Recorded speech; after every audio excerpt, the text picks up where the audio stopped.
Initiation into Hermetics by Franz Barden. Truth. Let us now leave the microcosm, I mean to say man with his earthly, astral and mental body, and turn to other problems which also are imminent to be solved by the incipient adept. First of all, there is the problem with truth. A great many philosophers have often already paid a serious attention to this problem, and we also will have to approach this task.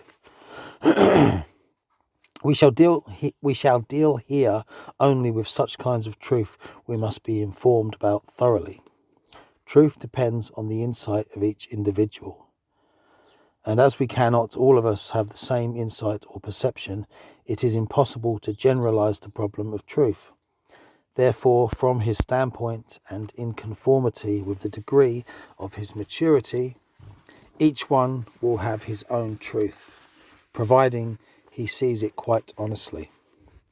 Only he who knows and masters the absolute law of the microcosm and macrocosm is entitled to speak of an absolute truth. Certain aspects of the absolute truth will be surely acknowledged by everyone. Nobody, indeed, will doubt that there is life, volition, memory, and intellect, and will refrain from arguing about these facts. No sincere adept will impose his truth to anyone who is not yet ripe for it. The person concerned would do nothing else but regard it again from his own standpoint. Therefore, it would be useless to argue with non-professionals on higher kinds of truth, excepting people eager to search the heights of truth and beginning to ripen for it. Anything else would be a profanation and, from the magic point of view, absolutely incorrect. At this point, all of us will have to remember the words of the great master of Christianity. Neither cast ye your pearls before swine, lest they trample them under their feet. To truth belongs also the capacity of correctly differentiating among knowledge and wisdom. Knowledge depends in all domains of the human existence on the maturity, receptivity, and understanding of the mind and the memory, without regard to whether or not we have been able to enrich our knowledge by reading, transmitting, or other experiences. There is a wide difference between knowledge and wisdom, and it is much easier to win knowledge than wisdom.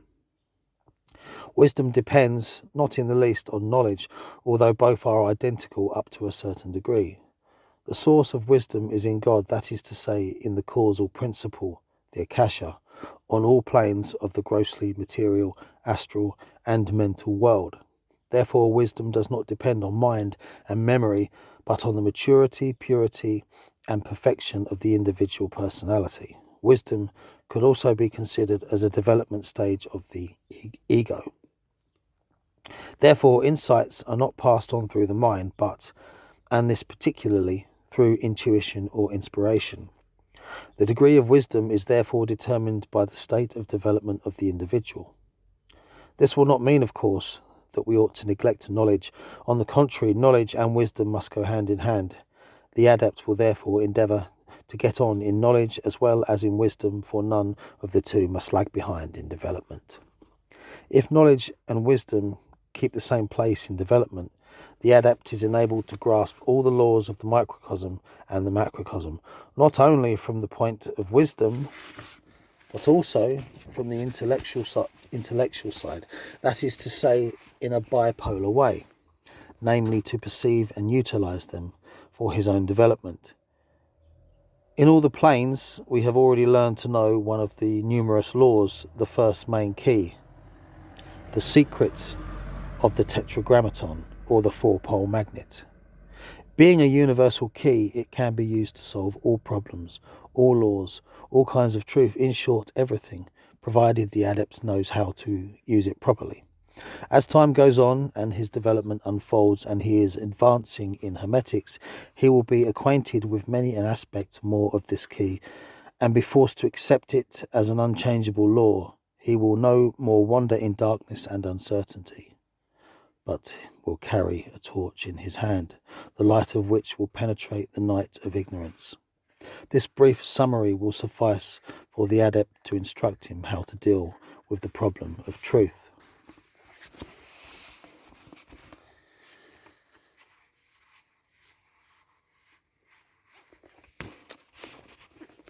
Religion. The incipient magician will confess his faith to a universal religion. He will find out that every religion has good points as well as bad ones. He will therefore keep the best of it for himself and ignore the weak points, which does not mean necessarily that he must profess a religion, but he shall express awe to each form of worship, for each religion has its proper principle of God, whether the point in question be Christianity, Buddhism, Islam, or any other kind of religion.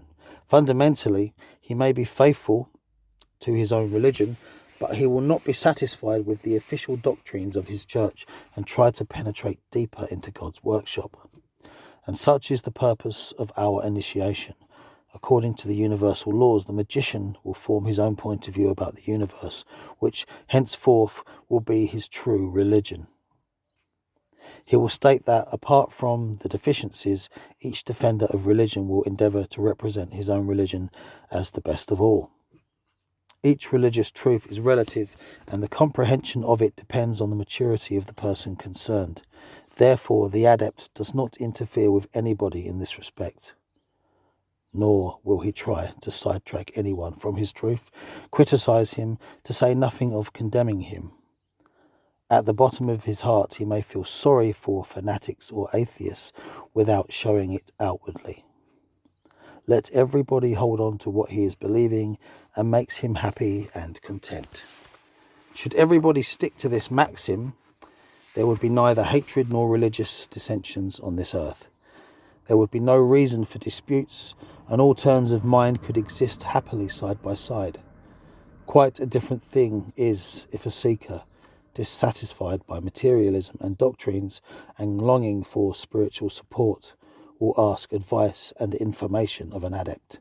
In such a case, the adept is obliged to supply the seeker with spiritual light and insight according to his mental powers.